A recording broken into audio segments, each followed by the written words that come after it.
বর্তমান সময়ের জনপ্রিয় রোমান্টিক জুটি মুশফিকুর ফারহান ও কিয়া পায়েল। দিন দিন বাংলা নাটকের জনপ্রিয়তা বেড়েই চলেছে, সেই ধারাবাহিকতায় আবারও নতুন নাটক নিয়ে হাজির হয়েছেন জনপ্রিয় এই জুটি। নাটকটির নাম ভিপি। এই নাটকটিতে অভিনয় করেছেন বর্তমান সময়ের আলোচিত অভিনেতা মুশফিকুর ফারহান ও আলোচিত অভিনেত্রী কিয়া পায়েল।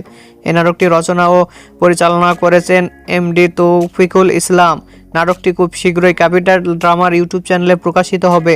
আপনারা দেখতে চাইলে অবশ্যই ক্যাপিটাল ড্রামার ইউটিউব চ্যানেলে চোখ রাখুন এবং নিয়মিত নতুন নতুন নাটকের আপডেট পেতে হলে অবশ্যই চ্যানেলটিকে সাবস্ক্রাইব করে রাখুন। পরবর্তী ভিডিওর জন্য অপেক্ষা করুন।